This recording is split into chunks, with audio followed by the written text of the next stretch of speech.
J'aimerais essayer, mais dans des bonnes conditions. Les effets me semblent sexy, entre guillemets. Free party ou en soirée électro. En fait, toutes les occasions sont un peu banales, j'ai envie de dire. Ça reste très occasionnel. Voilà, je n'ai pas besoin, je n'ai jamais eu besoin. C'est cliché, mais on n'a qu'une seule vie. Ça peut être plusieurs week-ends d'affilée ou pas du tout. Les dealers qui sont sur place parce que c'est des amis, Donc ouais, c'est vraiment une histoire de contexte. pas pouvoir dire non quand on m'en propose. Aller une soirée, et si ça s'y prête, pourquoi pas. Pour en avoir envie. Il faut pas aller dans l'abus. Donc oui, j'espère que je serai capable de dire non, ouais. Pour te dire, moi, j'ai essayé la drogue pour la première fois de ma vie. C'était super. C'était plutôt en festival, chez des amis, en grosse soirée. On était bourrés, la soirée a bien avancé, puis d'un coup le mec sort un sachet qui était bien rempli et il tend une pilule et il me dit tiens croque là-dedans, tu vas rigoler. Étant donné que tout le monde consomme, et ben on se met à consommer. Si ça vient pas directement à moi, j'irai pas le chercher. C'était pas forcément prévu et on n'est pas forcément préparé à ça. J'avais peur de ce que je pouvais cacher en moi parce que on sait jamais si on se connaît vraiment totalement ou pas. Quand tu te drogues, en général, t'as quand même des conduites à risque. Donc j'ai bien compris ce que c'était et là c'était le contexte, c'était le moment, je me suis dit ouais j'ai envie, j'en ai pris. J'étais avec des amis, voilà, et j'étais rassurée avec des gens qui avaient déjà essayé ça, etc. Et j'ai passé une des meilleures soirées de ma vie, quoi. C'était assez génial comme effet. J'ai dansé le rock, c'était bien, j'ai dansé. De mener une fille, etc. Je peux le faire dans la vraie vie, mais tu penses à plus de trucs, tu te dis, merde, quel mouvement je vais faire. C'est la désinhibition totale quoi. Ça nous est arrivé de se droguer, de prendre nos bagnoles. Ce qui m'a plu c'est que j'avais l'impression d'être moi en mieux en fait. On n'est plus vraiment soi-même, mais il n'y a plus de tabou, il n'y a plus rien. On vit pour la fête. Il y a beaucoup de monde, ça bouge, il y a du bruit.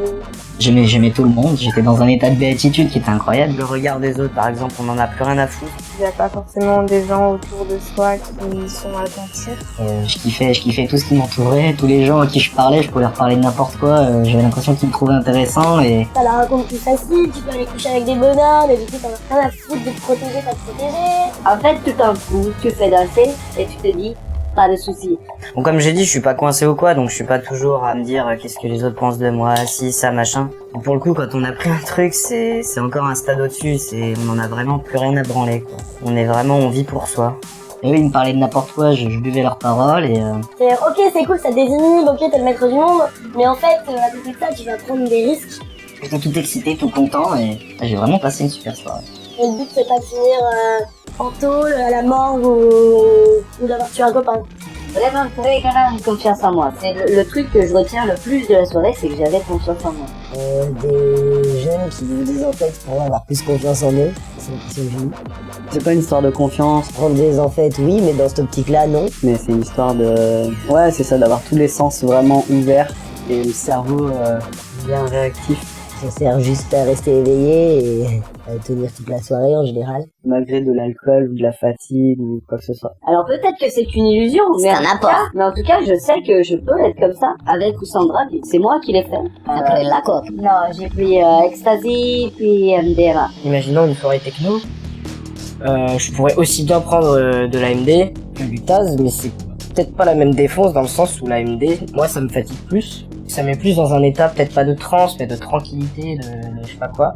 Tout pareil, Speed, MDMA, Ecstasy, je trouve que c'est un peu les mêmes. La dernière fois que j'ai pris de la MD, j'étais dans un festival d'électro. Tous les gens autour de moi étaient plus jeunes et j'ai vraiment la sensation qu'ils se mettaient dans des états assez tristes. Si j'ai envie de me mettre une grosse défonce, que j'en ai rien à foutre de ce que je vais faire de la soirée, bah je vais plus me diriger vers de l'AMD, quoi. Finalement, c'était pas joyeux, quoi. Ils se partageaient pas spécialement de l'amour les uns avec les autres. Moi je vais être beaucoup plus lucide avec un Taz qu'avec de l'AMD. Moi, je me suis sentie face avec un peu la décadence humaine de la jeunesse aujourd'hui.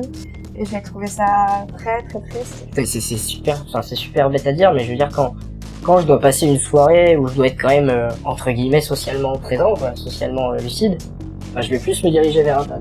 Quand tu fais une soirée où t'as pris des Taz, ça se voit sur ta gueule, enfin, vraiment. Je pense que c'est le speed qui est rajouté à ça qui fait ça, c'est que ça va plus t'exciter, plus te rendre attentif à tout. C'est pas t'attendre, quoi, d'avoir la sensation d'être plus présent, d'être d'être plus éveillé, d'être plus au taquet. Du coup, ben, on parle plus, Plus de conversation, plus de danse, du mal à dormir et une écoute un peu différente du son. C'est idiot, mais quand tu vois des gens en prendre et les mâchoires qui se enfin, bon, après quelques effets plus négatifs, rien de bien méchant, mais galère pour pisser par exemple. Les risques de déshydratation, ça enlève du coup la sensation de fatigue, du coup ça peut être aussi risqué si t'en prends par exemple sur tout un week-end ou des choses comme ça. t'as même pas envie de voir des gens comme ça, tu les plains quoi. Ils sont plus maîtres ni de leur corps, ni de leur esprit, et ils sont dans un espace qui est très bruyant, avec plein de gens. Quand tu les vois, je trouve que ces gens font peur et en fait des fois je me dis mais en fait je me mets dans le même état et du coup je trouve ça dégoûtant en fait, je trouve ça pas beau. Ça peut couper la faim finalement, du coup si tu mêles ça avec de l'alcool, tu peux ne plus vraiment te rendre compte vraiment de par exemple à quel point t'es bourré, enfin. Il vaut mieux avoir mangé avant, puis éviter de mélanger trop de produits, mélanger les produits et l'alcool, savoir faire le juste milieu, la juste part des choses. Voilà, enfin, par exemple pour le split, ça va être des conseils comme ça que je vais donner en fait, vraiment être que la personne soit vraiment consciente de tout ce que ça implique. Pareil, peu importe la substance, mais du moment où physiquement ça me crée des problèmes, c'est ce qui pour moi sonne une fin de soirée. Et je veux pas perdre non plus le contrôle de mon psychisme. Du coup, de me faire envahir par des pensées ou des sensations. Faire en sorte que ça reste récréatif et non que ça devienne une épreuve psychologique. Moi, j'ai un proche qui a goûté la drogue, qui a jamais été trop drogue et qui a pris de la drogue à un moment où il était pas bien. C'était pas des champis, c'était de la drogue, c'était de la MD. Et ça a pas été fatal, mais ça a été puissant et ça lui a pris du temps à reconnecter avec justement nos perceptions habituelles. Éviter de se mettre en danger, de mettre autrui en danger. Éviter de rester perché, ça veut dire garder un minimum de self-control. D'où l'importance de le prendre quand on est bien avec ça et qu'on sait qu'on peut pas perdre le contrôle, mais être confronté à des perceptions différentes. Et si on n'est pas prêt à faire ça, faut pas le faire. Je vais pas prendre de drogue au-delà de ça. La grande majorité des potes à moi, ça les rendait exécrables et C'est classé dans les pires drogues. Et ça a des dommages qui sont quand même relativement irréversibles. Ils diabolisent complètement et On se sent mal en fait. Un lendemain de cuite est tout aussi violent qu'une redescente d'amphétamine. En tout cas, la descente, j'ai trouvé ça assez violent. comme l'alcool, hein, recommence. Bah faut essayer de t'en éloigner sinon. C'est plus l'addiction sociale en fait.